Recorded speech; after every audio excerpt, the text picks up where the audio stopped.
Assalamu alaikum wa rahmatullahi wa barakatuh. Dans cet océan de christianisme qu'est l'Afrique du Sud, d'où je viens, on nous pose de nombreuses questions.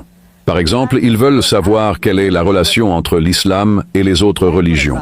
Nous disons, et à juste titre, que l'islam n'est pas une nouvelle religion.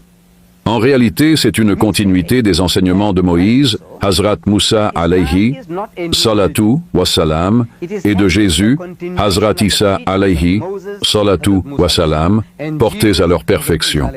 Et en cela, nous disons que l'islam est le judaïsme rendu universel.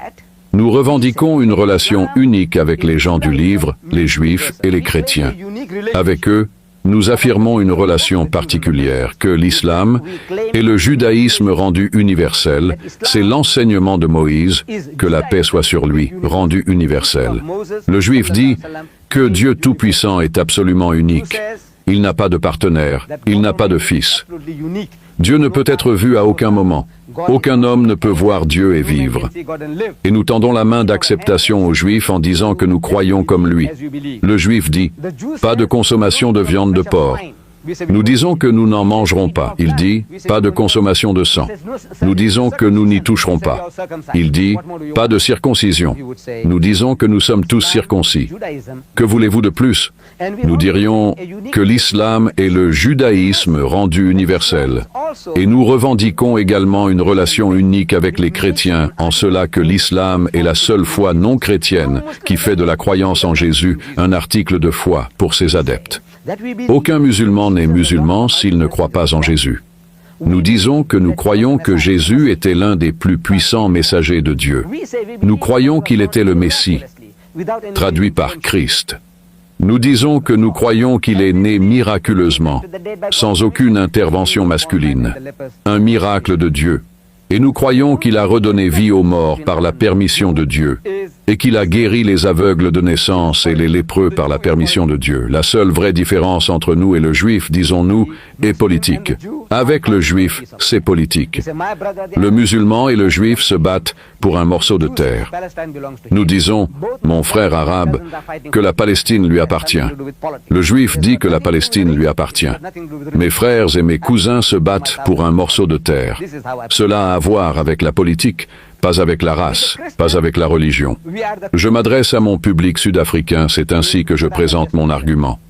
Avec le chrétien, nous sommes les plus proches dans ce que je viens de mentionner. Sa naissance, sa position, son statut, ses miracles. Le seul point de divergence réel est que nous disons qu'il n'est pas Dieu tout-puissant sous forme humaine, qu'il n'est pas Dieu incarné et qu'il n'est pas le Fils engendré de Dieu. Ce sont les points de divergence réels. Sinon, le Coran, la manière noble dont il décrit la naissance de Jésus dans le Saint-Coran, nous lisons dans la sourate Al-Imran, chapitre 3, verset 42. Wa idh qalatil malaikatu ya Maryamu, inna Allah astafaki wa tahharaki wa astafaki ala nisa'il alamin. Et lorsque les anges dirent, ô Marie, certes Allah t'a choisi, t'a purifié et t'a choisi parmi les femmes de l'univers. Ya Maryamu, iqnuti li rabbiki wasjudi warka'i ma'an raki'in. Ô Marie, sois dévouée à ton Seigneur, prosterne-toi et incline-toi avec ceux qui s'inclinent. Dhalika min anba'il ghaybi nuhihi ilayka.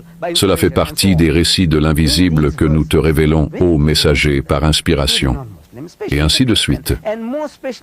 Lorsque ces versets sont lus aux non-musulmans, surtout aux chrétiens et plus particulièrement aux catholiques romains, une chose étonnante se produit. Lorsque nous lisons l'arabe coranique, les paroles d'Allah subhanahu wa ta'ala, et que nous en donnons la traduction, l'effet que cela produit sur l'auditeur est tel que nous voyons leurs yeux s'emplir de larmes. Et ils ne peuvent pas croire ce qu'ils entendent, car ils ont été conditionnés depuis leur enfance à penser, à croire que nous, les musulmans, sommes l'antéchrist, que nous sommes les ennemis de Hazrat Isa alayhi salatu wa salam. Lorsque nous leur disons que nous croyons en Jésus, nous disons qu'il était le Messie. Nous croyons en sa naissance miraculeuse, nous croyons en ses nombreux miracles. Dans mon pays, les gens qui nous gouvernent pensent que nous essayons de nous attirer leur faveur, que nous essayons d'être gentils avec eux, que si nous disons quelques bonnes paroles sur Jésus, peut-être qu'ils en diront quelques-unes sur notre saint prophète Muhammad, que la paix soit sur lui. ce qui n'est pas le cas, ce qui serait de l'hypocrisie.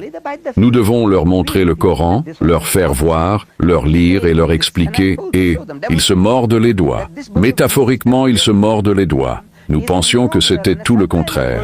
Et s'ils lisent cela, et que je leur montre, que je leur démontre que cette naissance de Jésus, telle que racontée dans le Saint-Coran, est une version plus noble et plus sublime de sa naissance que tout ce que l'on peut trouver ailleurs. Parce que lorsque cette bonne nouvelle a été donnée à Marie, nous lisons dans le Saint-Coran, elle dit « Qalat Rabbi anna yakunu li walad walam yamsasni bashar » Elle dit « Ô mon Seigneur, comment aurais-je un enfant alors qu'aucun homme ne m'a touché, physiquement, sexuellement ?» En d'autres termes, elle n'avait aucune relation avec un homme, et comment pourrait-elle avoir un enfant? Et la réponse à cela, comme nous la trouvons dans le Saint-Coran, il dit, ainsi soit-il, Allah crée ce qu'il veut. Lorsqu'il décrète une chose, s'il veut faire quelque chose, il dit seulement, soit, et cela est. Nous disons que c'est le concept musulman de la naissance de Jésus, que Dieu crée un Jésus sans père humain, juste comme ça. S'il veut créer 1 million de Jésus sans père et sans mère, juste comme ça. S'il veut créer des univers, des millions et des milliards, juste comme ça. Lorsqu'il décrète une chose, il dit seulement « soit ». Et elle est. Maintenant, nous n'avons pas partagé cela avec nos compatriotes en Afrique du Sud. Cela leur semble une chose noble. Et le reste du monde aussi, nous avons lamentablement échoué à présenter le Coran aux non-croyants. En Afrique du Sud, nous avons commencé à traduire ce livre en zoulou, la langue de la majorité des fils du sol, les Africains.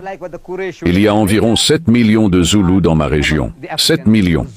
Le plus grand nombre de personnes, ils sont comme les Quraysh en Arabie. Ces gens sont parmi les Zoulous africains. Nous avons donc traduit le Coran en zoulou, nous avons traduit le Saint-Coran en afrikaans, qui est la langue de la race dirigeante, et tout cela a été fait avec l'aide des tribunaux islamiques et du visage de Doha au Qatar. Ils nous ont aidés, alhamdulillah, et leur aide a été si grande que nous avons pu accomplir toutes ces choses.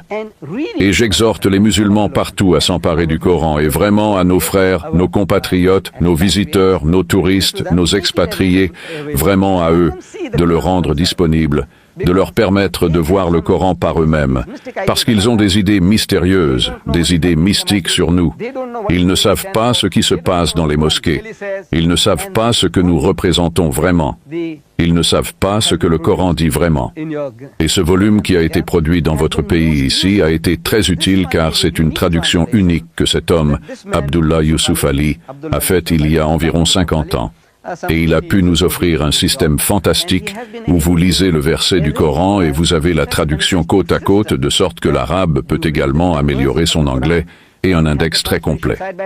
À la fin du Coran, et cet index met tout à portée de main. Tout ce que vous voulez savoir sur Jésus, ouvrez J et sous Jésus, vous trouverez une douzaine de références différentes. Vous voulez savoir sur Moïse, sous M, vous trouverez Moïse. Vous voulez savoir sur le mariage, sur le divorce, tout est à portée de main. Vous pouvez vous y référer en un instant. Qu'Allah Bari Ta'ala vous permette d'avoir accès à ce livre de Dieu et de l'utiliser pour la propagation de l'islam. Wa akhiru dawana alhamdulillahi rabbil alamin.